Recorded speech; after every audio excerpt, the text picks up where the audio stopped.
بسم الله الرحمن الرحيم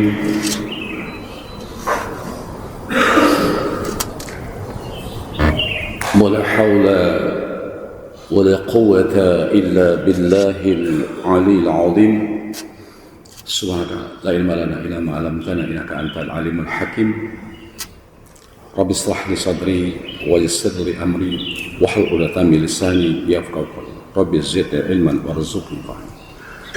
Assalamualaikum warahmatullahi wabarakatuh.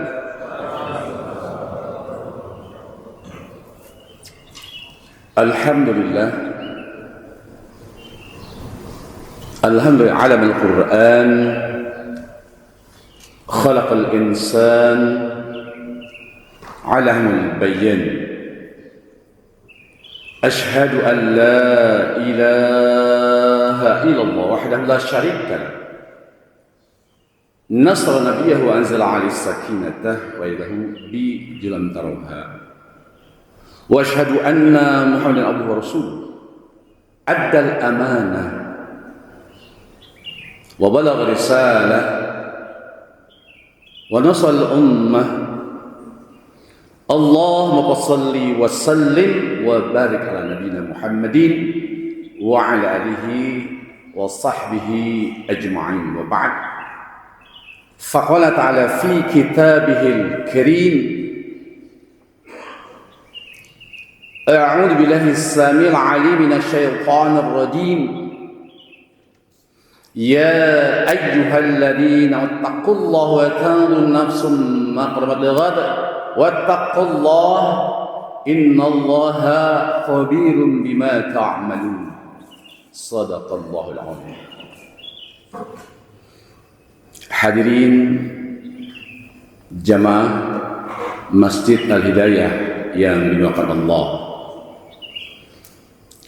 segala puja dan puji hanya kita panjatkan kepada Allah Rabbul Alamin. Allah Ta'ala penguasa alam semesta. Allah Ta'ala yang menganugerahkan begitu banyak kenikmatan la tusuha yang tidak bisa kita hitung satu persatunya, dan kita bisa nikmati setiap saat dan kita rasakan sejak kita lahir sampai saat ini. Anugerah kenikmatan yang begitu luar biasa,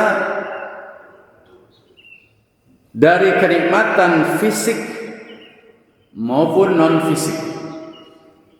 Fisik dalam artian diberi kesehatan oleh Allah.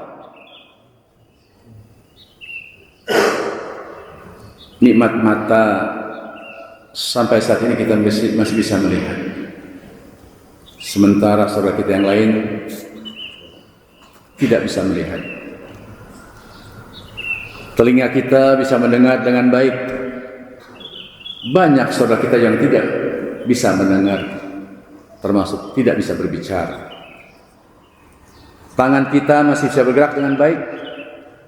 Kaki kita bisa melangkah dan berjalan. Termasuk organ tubuh kita, jantung, paru-paru, ginjal masih bekerja dengan baik. Kalaupun ada satu demi satu Allah kurangi nikmat tersebut, ini merupakan isyarat kita akan menuju kampung akhirat. Sudah semestinya kita bersyukur kepada Allah dengan syukur yang sebenar-benarnya, dan tidak cukup hanya dengan lisan kita saja. Harus kita iringi dengan perasaan dan hati berterima kasih kepada Allah, dan kita buktikan syukur kita sempurnakan dengan melaksanakan perintah Allah, menjauhi segala larangan. Salat dan salam kita sampaikan kepada penghulu para anbiya, manusia pilihan, qudwah hasanah, uswah hasanah, suri teladan terbaik baginda Nabi Muhammad sallallahu alaihi wasallam. Juga termasuk pada seluruh keluarganya, para sahabatnya, para tabi'in, tabi'in, para salafus salih dan umat beliau hingga akhir zaman. Hadirin rahimakumullah. Untuk mengawali, mari kita tadabburi salah satu surah dari Al-Quran, yaitu surat Al-Anbiya ayat 35. Sebelum kita masuk pada kajian kita pada kesempatan subuh kali ini. A'udzu billahi as-sami'il 'alim minasy syaithanir rajim. Kullu nafsin dha'iqatul maut. Wa nabluukum bisyarri wal khairi fitnatan wa ilaina turja'un. Allah SWT memulai dengan satu kalimat yang sebetulnya seharusnya mengguncangkan kita, mengingatkan kita agar kita kelak tidak menyesal, karena Allah sudah memberikan sejak awal ayat ini, kullu nafsin dha'iqatul maut. Setiap yang bernyawa akan merasakan kematian. Siapapun orangnya, para pejabat, rakyat jelata, orang kaya raya, fakir miskin, orang yang sehat dan sakit, apapun sukunya, apapun bangsanya, pasti akan merasakan kematian.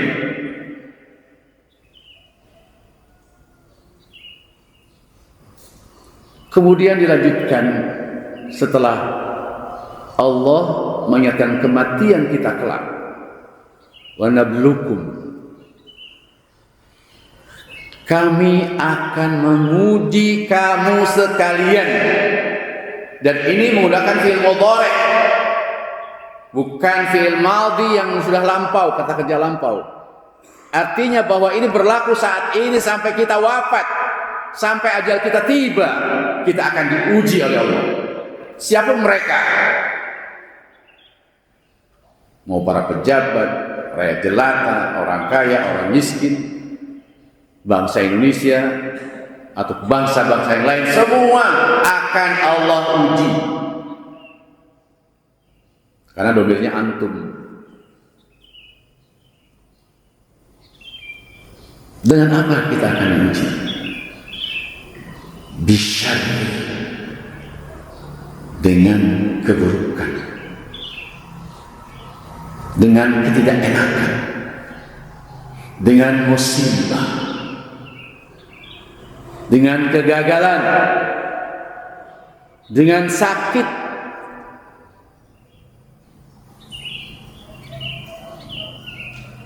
Ini harus jadi perhatian kita.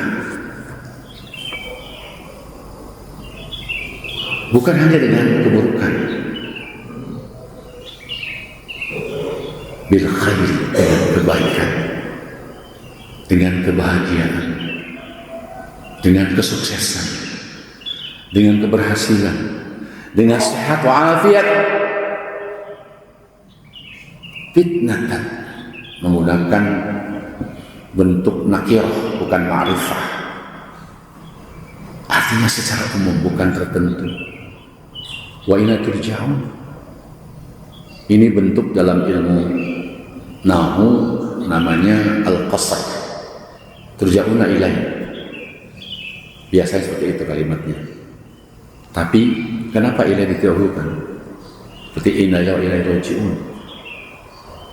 Karena apa? Kita hanya akan dikembalikan. Ada kata hanya. Kita semua akan dikembalikan. Akan kembali kepada Allah. Siapapun juga.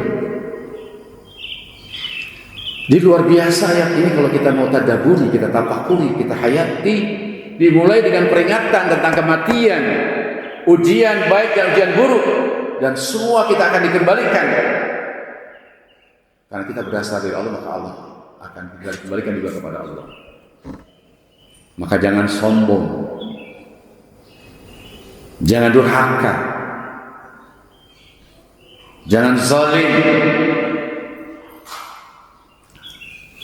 Hadirin rahimakumullah.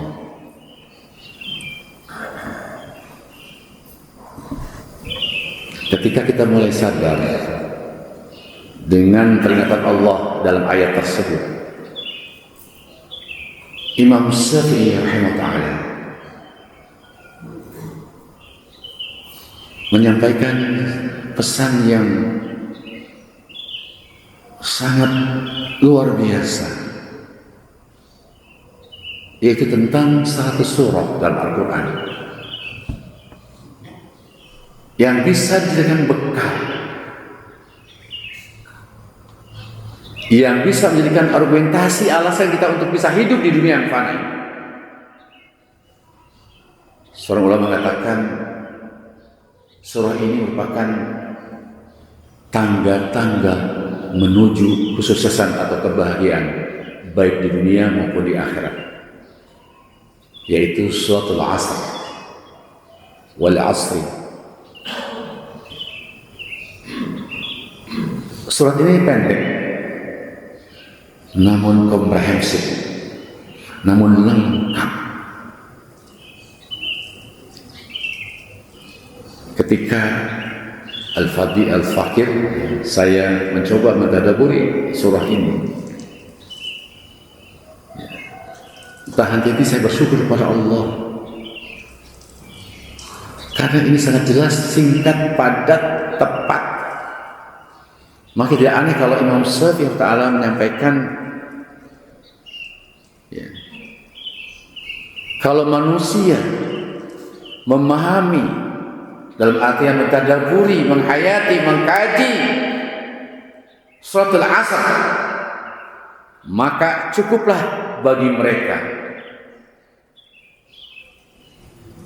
Bahkan dalam ungkapan yang lain beliau mengatakan, jika hanya ada 1 surah yang Allah turunkan, tidak ada surah-surah yang lain, maka cukuplah bagi mereka. Ini yang berkata Imam Syafi'i rahimahullah.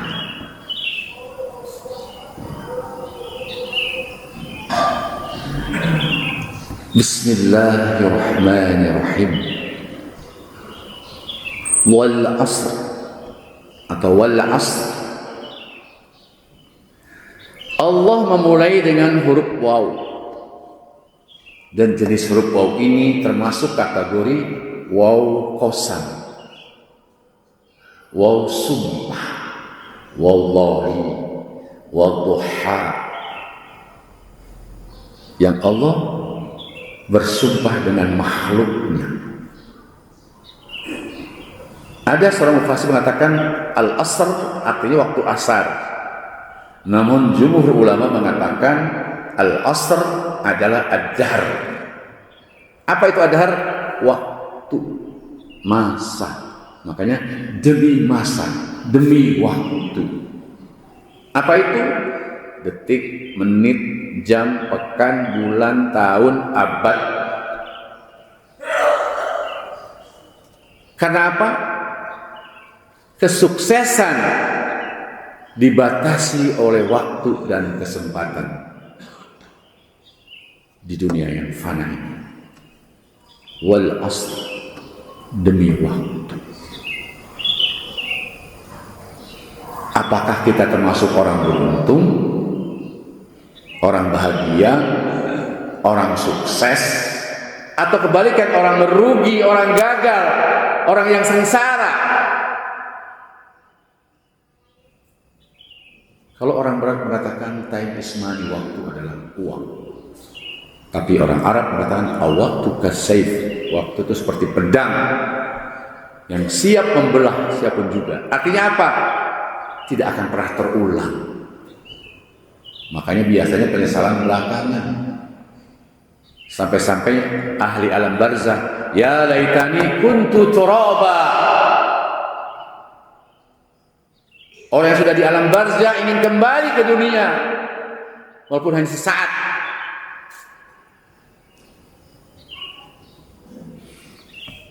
Al-Fakir mendapat curhatan seorang mantan residivis. Ketika Al-Fakir masih muda belia, di satu tempat di Jakarta Timur. Al-Fakir waktu itu mengisi pengajian, ya, namanya mungkin masih ingat bagi bapak yang usia di atas 50 tahunan, intercom, ya, radio untuk antar warga. Sahabat saya, sahabat kuliah saya ternyata baru saya ketahui pimpinan preman, tapi sudah tobat. Dia mengajak saya untuk mengajar teman-temannya. Saya agak bergidik juga ketika diceritakan bahwa mantan pembunuh, perampok, pengedar narkoba yang sudah bolak-balik ke jeruji. Ketika saya berjumpa dengan orang-orangnya, saya agak sedikit, ya malu, masih muda waktu itu ya.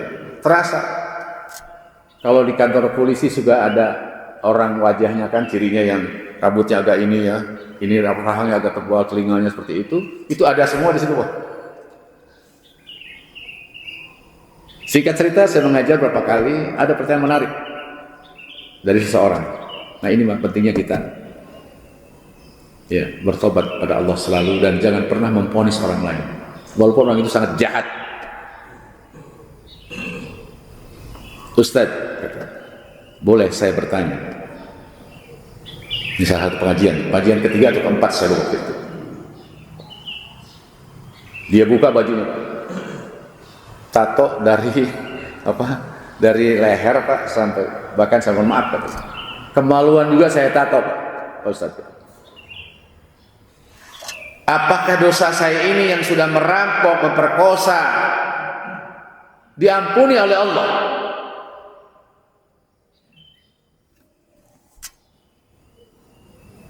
Saya diam Pak, sejak ya agak merenung juga gitu pertanyaannya.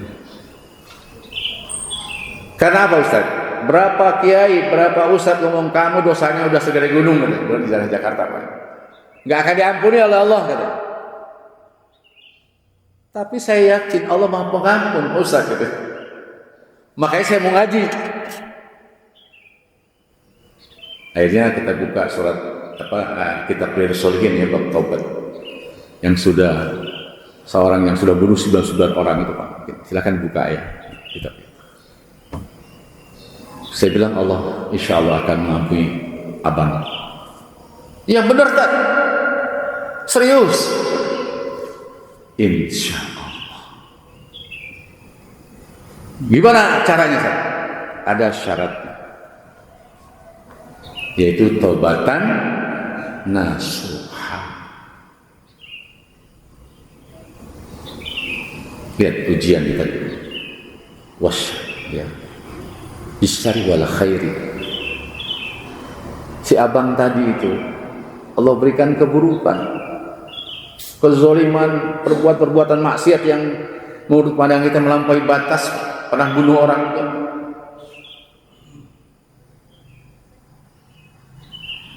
Saya bilang pertama syarat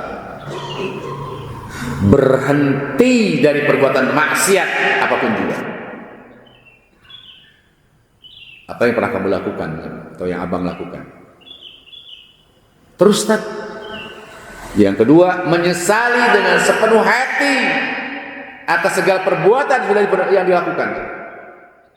Terus Ustaz.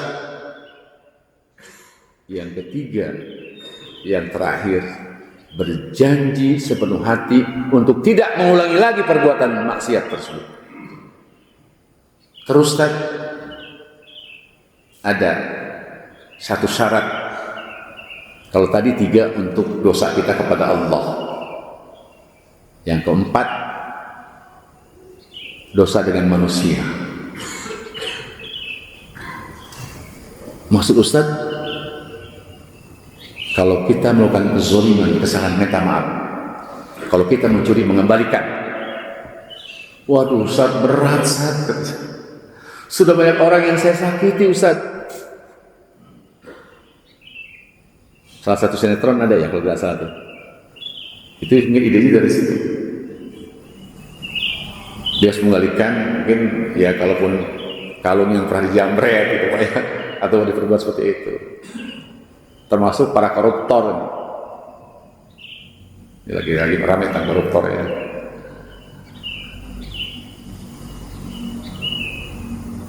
Dia sampai saya lihat berkaca-kaca ya.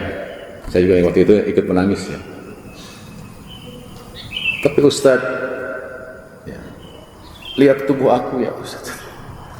Apa begini masih diampuni ya Ustaz? Mau dihilangkan, model dulu belum ada operasi kulit ya. Gimana kalau seluruh tubuh Ustaz? Kata Kiai, sholat kamu juga nggak terima, kenapa nggak masuk wudu? Kadang-kadang dalam mengambil keputusan bab fikih kita sembrono atau langsung vonis tanpa belajar tentang usul fikih. Saya bukan ahli fikih, tapi tidak berani memutuskan. Paling kalau di YouTube gitu ya ditanya, kecuali kita ahli ilmu. Yang akibatnya kita saling berbeda pendapat, akhirnya malah jadi perpecahan yang besar. Padahal masalah fikih dan banyaknya masalah furu'iyah, cabang ilmu fikih. Ya, seperti itu. Saya katakan, insya Allah, kalau kamu taubat nasuha, Allah akan ampuni sebesar apapun dosa kita. Allah Maha Pengampun, Allah Maha Pemaaf. Ya, akhirnya dia kalau sholat tuh pakai baju apa? Panjang ini ya. Banyak. Insya Allah wafatnya juga insya Allah dalam keadaan baik. Husnul khotimah insya Allah. Orang sudah wafat. Termasuk sahabat saya juga yang mantan ketua preman itu juga sudah wafat. Meninggalnya bagus Pak. Ada yang ada di percetakan, ada di tukang parkir, Pak. Yang penting halal. Ini merupakan satu kisah yang saya terus renungkan, walaupun saya tidak mengalami secara langsung bagaimana orang itu, bagaimana kesalahannya ketika. Ya, dan gembiranya ketika dia mengatakan bahwa akan Allah ampuni. Kesempatan emas saat ini aku juga yang kita lakukan, cepatlah bertobat kepada Allah. Jangan nunggu waktu. Karena bisa saja manusia dalam beberapa riwayat, paginya iman, sorenya kafir. Sorenya iman, paginya kafir. Kita nggak tahu. Apalagi Muhammad Imam Fudal bin Iyad mengingatkan bagi yang usianya sudah 60 ke atas.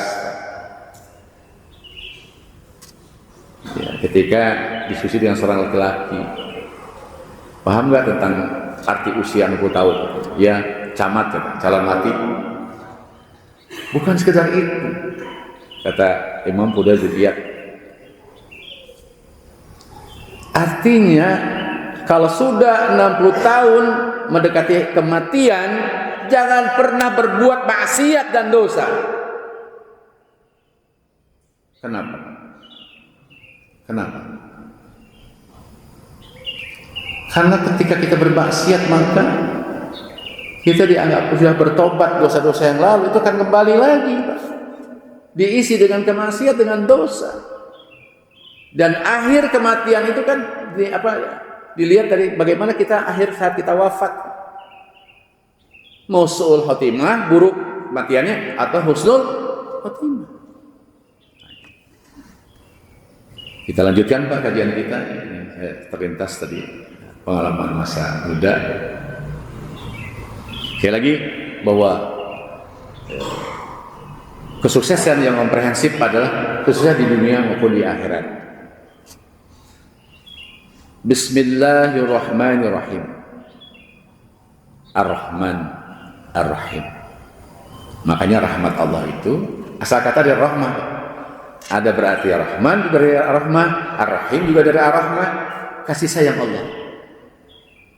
Kalau Ar-Rahman rahmatul ammah, rahmat secara umum yang bersifat badadiyah duniawi. Dan ini diberikan bukan hanya kepada kita kaum mukminin, kaum muslimin, termasuk non-muslim, kafir pun dapat. Bukan hanya orang-orang saleh yang rajin ke masjid, termasuk orang yang juga tukang maksiat mendapat ar-Rahmannya Allah. Termasuk kalau dagang, kita nggak usah cemburu ketika mungkin ada non-muslim lebih maju dari kita. Kita introspeksi. Ini pengalaman di Jakarta kan. Kayak saya bilang, mestinya mencari rezeki itu sejak ayam berkokok katanya. Ya, kenapa? Kalau kesiangan nanti rezeki dipatok ayam, ini kata orang Betawi ya. Nah, ternyata ada tetangga saya, ya, non muslim Pak. Dia selalu berangkat ke pasar tuh jam 6 udah berangkat, atau senang udah berangkat Pak. Makanya bilang ke saya, Kak, ada sepuh orangnya. Pakai bahasa Betawi, mohon maaf ya. Gue beruntung nih tinggal di samping masjid. Dibangunin sejak jam 4. Terakhir apa namanya ya? Juga as-salatu khairum minan naum, kita sudah ada yang bangunkan ya. Sementara, mohon maaf, saudara muslim kita buka kiosnya di pasar jam 10 gitu. Dia lebih maju. Ya artinya apa? Rahmatnya Allah, termasuk non muslim juga Allah akan balas di dunia Pak. Di dunia ya. Gitu. Termasuk, mohon maaf ini juga pengalaman. Saya pikir saya nggak akan bercerita ngomongin apa yang kebaikan aja. Berikan contoh pengalaman saya hidup. Saya punya teman SD Pak, non muslim. Panggilannya Nyanyang. Ya, dari keturunan Tionghoa ya, dari China. Tetangga kami, teman SD. Ayahnya saya sebutnya Bah Kim San. Itu setiap Idul Adha Pak, kurban.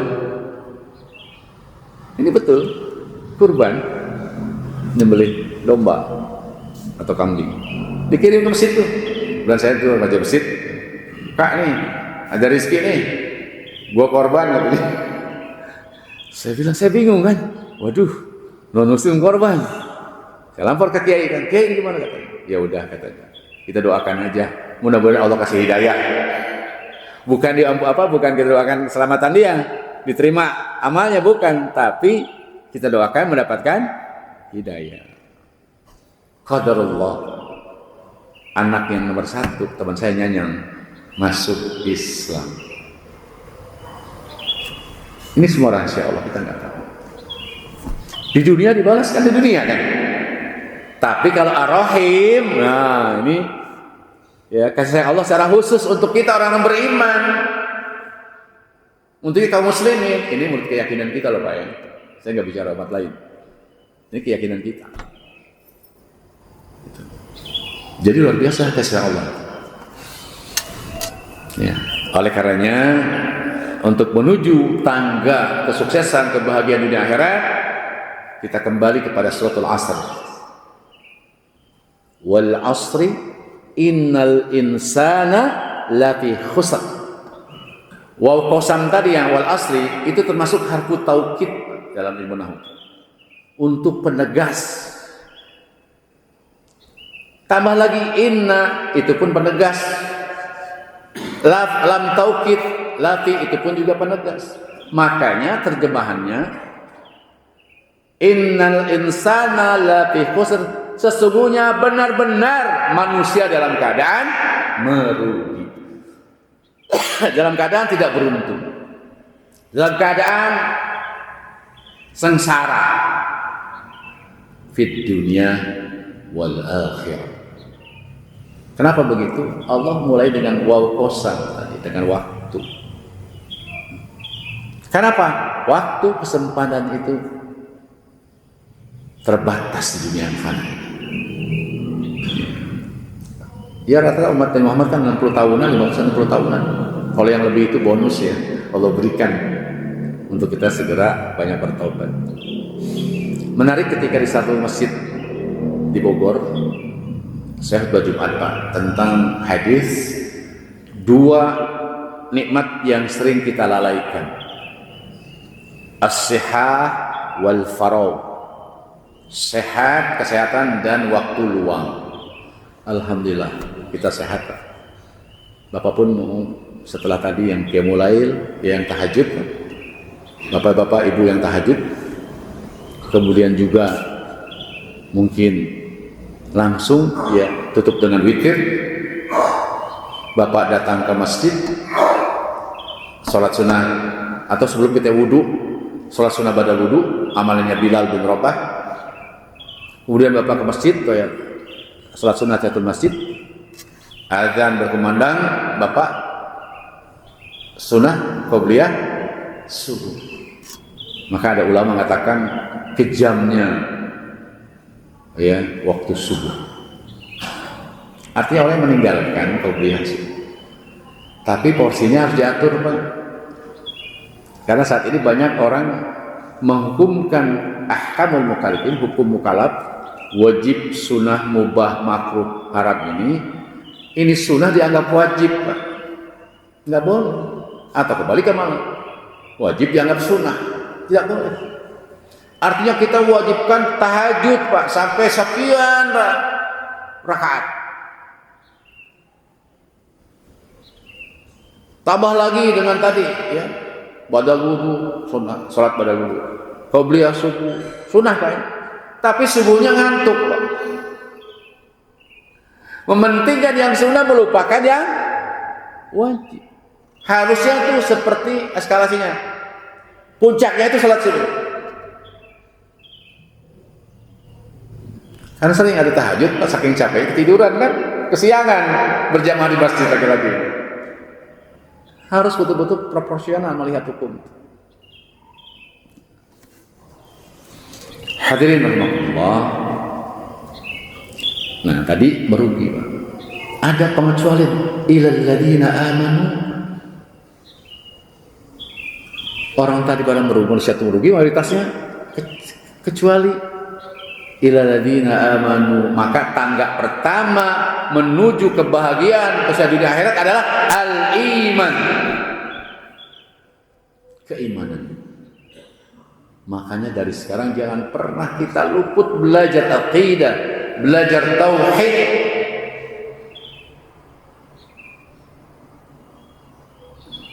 Karena rukun iman yang 6 jelas rukun. Salah satu kita tidak percaya, batal imannya. Seperti rukun sholat kan, tanpa sujud, tanpa ruku, tanpa fatihah, nggak sah sholatnya. Termasuk arkanul Islam, rukun Islam.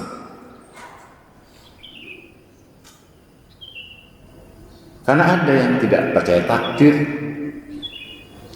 nggak percaya qada wal qadar, rukun iman yang ke-6. Bahkan juga ada yang menantang tentang akhirat.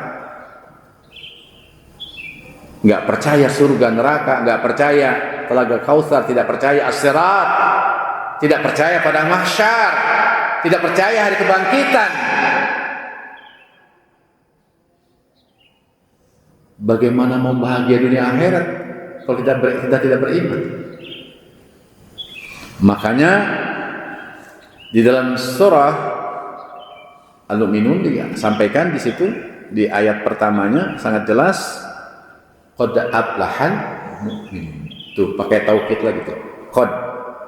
Huruf qad kalau bertemu dengan fi'il madhi artinya sungguh. Qad kana itu sungguh. Tapi kalau qad yakunu fi'il mudhari artinya kadang-kadang. Qad aflahal mu'minun, sungguh telah beruntung atau sukses orang-orang yang beriman. Bahkan kata seorang ulama dakwah yang bijak mengatakan, jika terdapat mukmin, orang-orang beriman yang benar, maka tersedia bersamanya sarana menuju kesuksesan, sarana menuju kebahagiaan dunia dan akhirat, atau tangga-tangga menuju kebahagiaan dunia dan akhirat. Kita masuk tangga kedua. Ini pun saya baca dalam satu kitab, Imam Muslim mengatakan setelah beriman adalah al-ilmu. Belum amal soleh dulu, ilmu dulu. Apa dalilnya? Fa'lam annahu la ilaha illallah, al-ayat.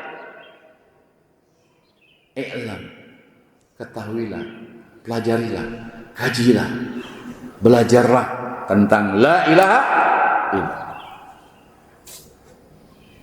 Kita bersyukur terlahir dari ibunda yang muslimah. Saya yakin mayoritas di sini kita dari muslimah ya. Makanya tidak ada lagi kewajiban untuk bersyahadat dalam arti seperti orang mu'alaf, tidak. Namun persoalannya, ketika kita sudah mulai sudah menjadi Islam keturunan karena bunda kita, ibu kita seorang muslimah, kita lupa belajar syahadah, kita lupa belajar la ilaha illallah Muhammad Rasulullah SAW. Padahal 13 tahun Rasulullah SAW berdakwah di Mekah itu mengajarkan itu sebelum 10 tahun di Madinah.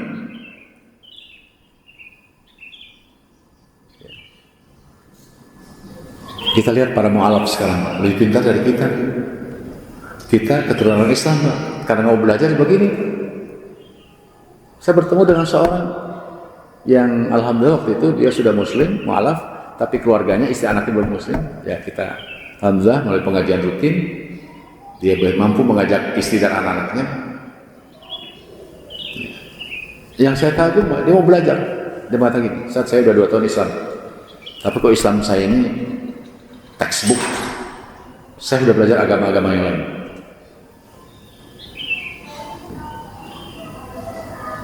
Akhirnya saya buka tentang bab syahadatain, Pak, tentang tauhid, tentang akidah.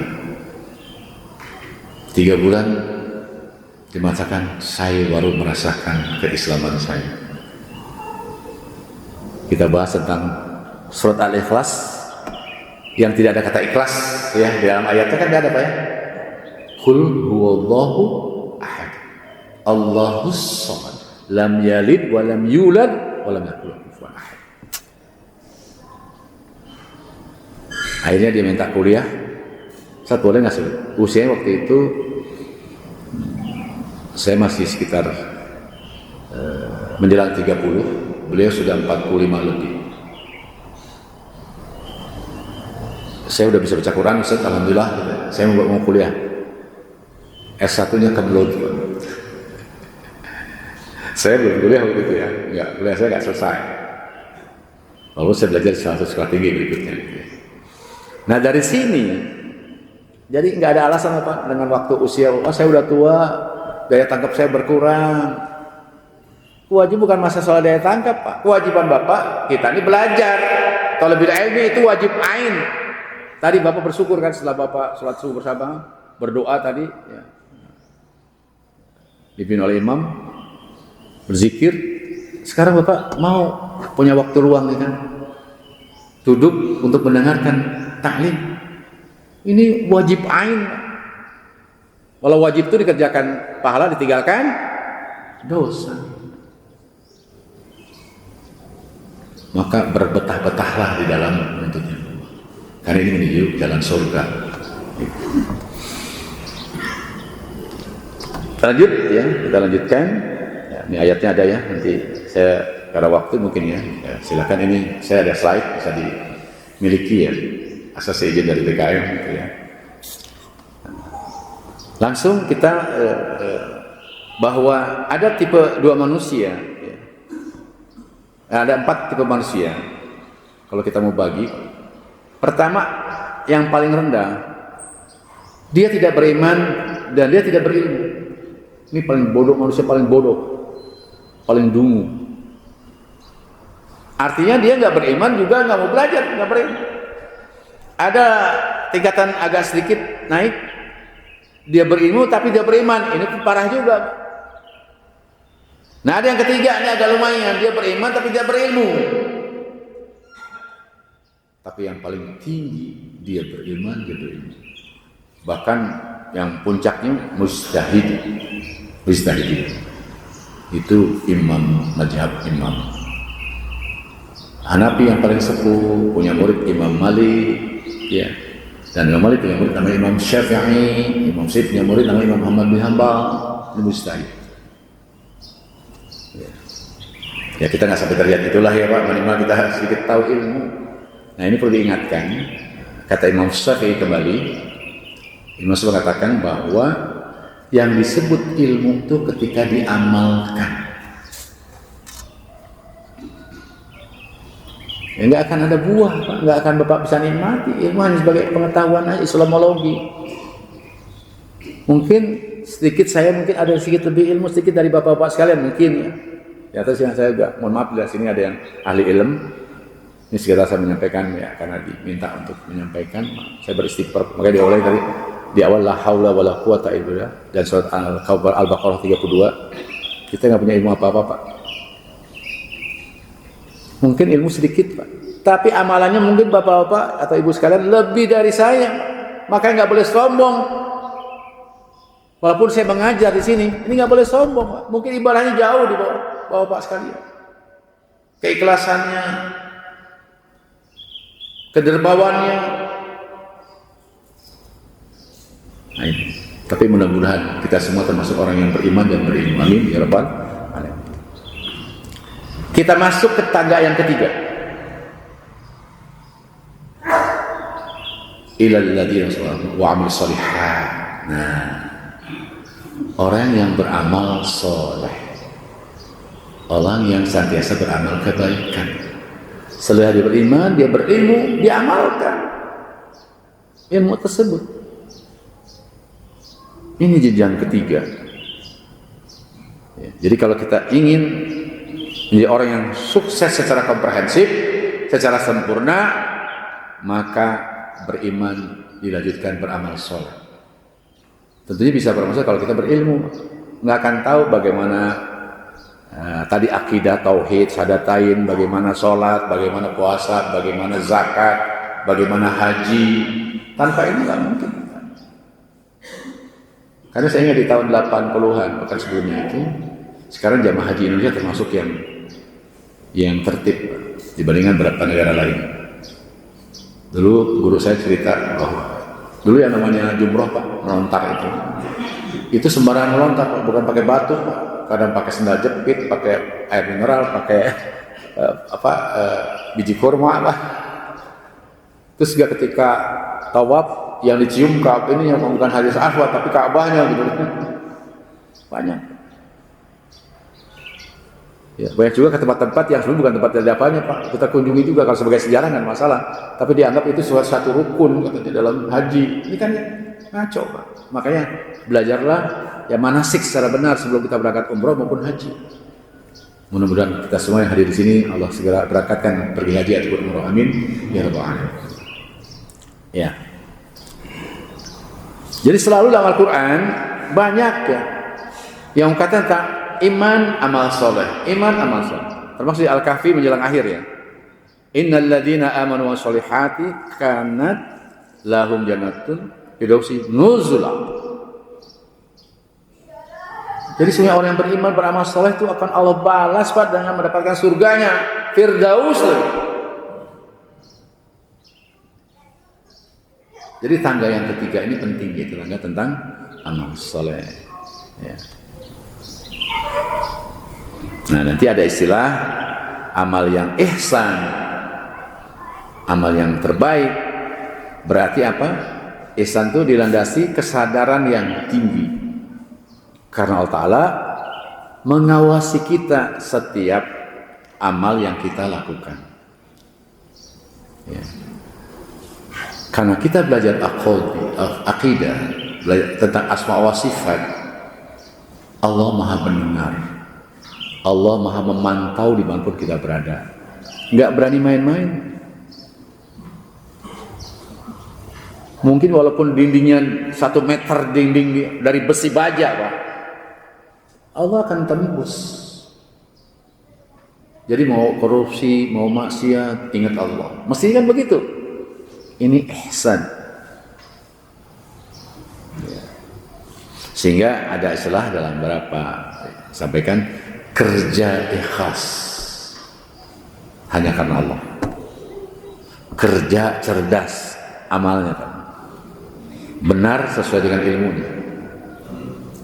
Kerja keras mujahadah, berjuang berjihad. Terakhir kerja tuntas itqanul amal. Apa itu maksudnya? Tertib, Pak. Bapak wudu dari awal sampai akhir wudu tanpa rukun yang terakhir, tertib berantakan, Pak. Bapak langsung cuci kaki gitu ya. Ya. Salat Bapak salam dulu misalnya gitu. Nah itu tertib, rapih, tuntas kerjanya. Nah, puncak dari ketinggian orang-orang yang beramal soleh adalah muhsinin. Ayatnya surat Al-Kabut ayat terakhir. Walladzina jahadu fina. Nah, pakai lam taukid. Lanahdiyannahum, nunnya nun taukid. Lanjut subulan. Jadi barang siapa yang berjuang, berjihad, berusaha keras dalam rangka mencari keriduan kami, kata Allah, maka lanahdiyannahum, pasti benar-benar kami akan beri hidayah jalan-jalan kami. Tadi Pak ingat yang mantan residivis, ketika dia mau tobat mencari ridha Allah, Allah kasih jalan. Apalagi kita nih yang sudah di masjid Pak, yang rajin ngaji, rajin sholat, rajin saum, sudah jelas jalannya terbentang menuju surganya Allah. Makanya tadi jangan sampai sedikit pun kita berpaling. Karena Allahu ghayatuna, Allah tujuan kita dalam mengabdi, syarat utamanya ikhlas ketika kita mentolak akan berangkat menuju Allah. Yang di dunia diuji dengan kekayaan, dengan jabatan, kita bagi laki-laki dengan wanita mungkin. Ibarat jalan lurus, Rasulullah pernah menggaris dalam satu riwayat di atas pasir, sabilillah subulus syaiton, kiri kanan. Maka ketika kita jalan sedikit saja menyimpang sekian derajat, lama-lama makin menjauh. Apa syaratnya untuk back kembali? Istighfar dan taubat. Istighfar, taubat, kembali on the track menuju Allah. Nah, ini. Ya. Dan Allah beri jalan keluar. Ya. Kemudian tangga yang keempat, wa tawassaw bil haqq, saling menasih dalam kebenaran. Artinya komitmen dalam kebenaran. Komitmen dalam kebenaran ini mencakup komitmen dalam kebenaran dalam berkata, dalam beramal, dalam bersikap.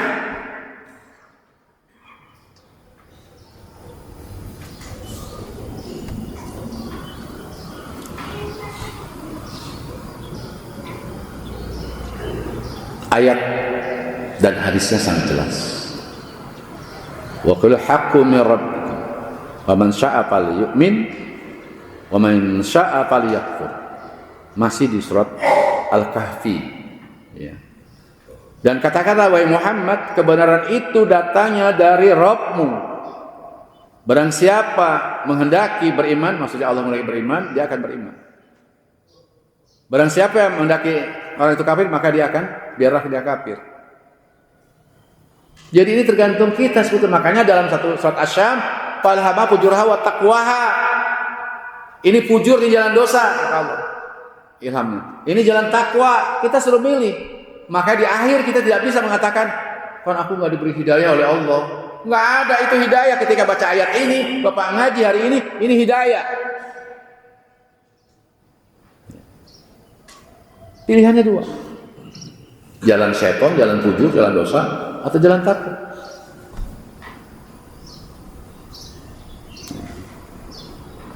Dan satu riwayat juga sampaikan oleh Ibnu Hibban, qul haq walau kana muran. Katakan yang benar, katakan yang hak walaupun pahit. Nah, pengalaman dalam berdakwah. Kalau kita mengajak amar ma'ruf, resikonya paling tidak ditolak atau diusir. Ya. Saya mengalami dakwah di Pantura. Ya nggak sampai diusir sih, tapi sempat mau dilaporkan ke aparat ketika saya coba memberantas tentang kemusyrikan, menhiaskan sesajen, ya, pesta laut gitu kan. Saya disatronin bahkan dilaporkan, mengajarkan ajasat. Waktu usia saya juga masih muda, jadi emosi juga gitu. Kita berkata benar, resikonya. Alhamdulillah ya tadi walladzina jahadu fina lanahdiyannahum wa inna ma'al muhsinin. Muhsin tadi. Jadi ketika kita mencari doa Allah, berdakwahnya bukan karena materi, bukan karena ingin terkenal, bukan dengan jadi artis, Allah berikan jalan-jalan. Yang mau nangkap saya kata itu ternyata pernah belajar di satu ormas yang saya bernaung kata itu. Wah, itu mah guru saya, nggak mungkin kata. Ini kan Allah selamatkan, kita nggak tahu. Karena resikonya ketika nahi munkar. Beda pengalaman lain lagi, sahabat saya di Jakarta ketika dia sedang ceramah seperti ini atau sedang pengajian, di depan, nggak jauh di depan masjid itu banyak orang para mabuk, pada maksiat. Dia mengatakan karena pakai speaker ya, apa tuh? Datang pada masuk dipukuli Pak. Di jamaah nggak ada yang berani kan, orang dikenal kelompok preman di situ.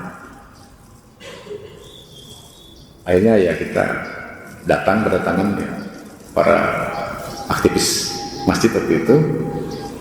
Ya, tadi kita mau gebukin lagi Pak. Ya, tapi ya telah bijak, saya diajarkan oleh guru saya. Ya, lintalah. Ya, ayatnya Ali Imran 159, lemah lembut. Akhirnya apa? Saya bilang, enggak usah. Saya bilang, jangan dihakimi. Kita nasihatin, dia nyesal, mungkin sedang mabok Pak ya. Akhirnya, Pak jadi jemaah masjid Pak. Baik jadi keamanan masjid. Pokoknya saat ada yang ganggu kan, bilang katanya. Ini kan artinya apa? Menebarkan kasih sayang. Jadi berdakwah itu bukan dengan ya saat-saat kita harus keras. Saatnya kita keras Pak. Tetap ya. Tadi makanya komitmen kebenaran punya resiko. Termasuk saudara kita yang di satu instansi ada oknum ya melakukan satu tindak korupsi, langsung dipindahkan kepada anak buahnya Pak. Makanya dikenal dengan korupsi berjamaah. Mestinya dilawan. Wah, saya takut dipecat katanya. Saya bilang kulihak walakana murah. Tapi kalian punya risiko. Rasulullah SAW pertama berdakwah di Makkah apa? Ya, dalaman onta di kepalanya sampai Fatimah itu sampai menangis kisah-kisah dalam sirahnya. Terakhir nanti ada Islam Mujahidin Pak, itu yang tertinggi itu orang yang beramal soleh ya, kemudian juga menegakkan kebenaran, itu Mujahidin, pejuang yang sekarang ada di Palestina memperjuangkan kemerdekaan. Karena dulu sama-sama berjuang Pak. Jadi bangsa yang pertama kali mengakui kalau negara itu waktu itu adalah Mesir Pak, yang pertama mengakui kemerdekaan, termasuk yang pertama ya. Kalau bangsanya Palestina. Sahabat saya pernah ke Palestina, di rumah satu penduduk Pak, masih ada tuh Indonesia dengan bendera Palestina begini. Di rumah. Doakan mudah-mudahan saudara kita di Palestina, ya Allah merdekakan. Karena udah nggak tempat lagi penjajahan di muka dunia ini. Sesuai dengan Undang Dasar 45 kita ya. Terakhir, kalau kita sudah beramal soleh, kita amalkan, maka kita harus berdakwah. Kita sampaikan kepada keluarga kita, istri kita, anak kita, orang tua kita, kerabat kita, tetangga kita, teman kolega kerja kita, saudara muslim yang lainnya. Dan itu syarat atau tangga yang kelima adalah watawassaw bis sabr, kesabaran. Kesabaran adalah tangga tertinggi manusia untuk meraih kesuksesan yang telah dilalui oleh para nabi dan rasul. Masih ingat nama rasul nabi ulul azmi? Pertama Nabi Nuh alaihissalam, kedua Nabi Ibrahim alaihissalam, ketiga ya Nabi Musa alaihissalam, dan yang terakhir Nabi Muhammad sallallahu alaihi wasallam. Itu ulul azmi. Ya, ayatnya jelas ya. Ya, di surah Al-Ahqaf ya, ayat 35 di sini. Fasdir kama sabara ulul azmi minar rusuli wala tasta'jil lahum. Maka bersabarlah engkau Muhammad sebagaimana kesabaran rasul-rasul yang memiliki keteguhan hati ulul azmi, dan janganlah kamu meminta azab disegerakan untuk mereka. Karena Rasulullah SAW termasuk yang banyak mengampuni orang-orang yang menzolim beliau, termasuk peristiwa Taif yang Rasul dilempari caci maki kan itu. Tapi kalau Nabi lain kan ketika berdoa, ya Allah hukumlah semua dihukum.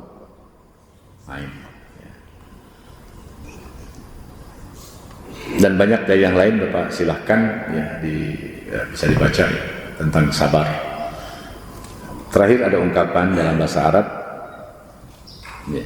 Ini bukan hadis Pak, ini ungkapan pepatah. Man sabara dhafara. Siapa yang sabar niscaya akan sukses. Nah terakhir ya, kesempatan berbagai ini memang kesabaran ini kan ada 3 tingkatan. Sabar dalam ketaatan ya. Kemudian sabar juga di dalam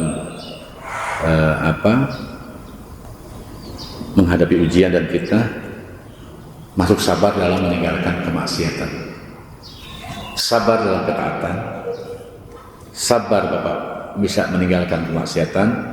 Yang ketiga, sabar menghadapi ujian dan cobaan atau fitnah. Ini bekal kita Pak, 5 tiangga, mudah-mudahan kita bisa meraih. Mohon maaf bila ada kehilafan, ada kata-kata atau contoh atau dari yang kurang tepat.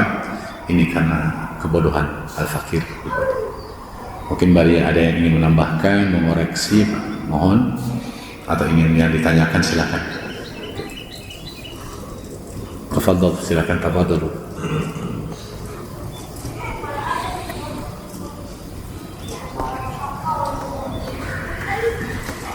Sudah syuruk ya? Sudah syuruk. Ya. Kalau begitu, karena sudah suruh, mudah-mudahan bisa menjadikan bekal Bapak sekalian. Sekali lagi berharap Allah memberikan selalu kita hidayah, petunjuk, ya, dan juga kita langsung mengambil topiknya, apa topik kan bimbingan Allah, dan Allah mudah-mudahan wafatkan dalam keadaan husnul khatimah. Mari kita beristighfar bersama. Astaghfirullahaladzim, astaghfirullahaladzim. Kita tutup dengan doa Majlis. Subhanakallah bihamdika asyhadu. Afwan minkum. Assalamualaikum warahmatullahi wabarakatuh.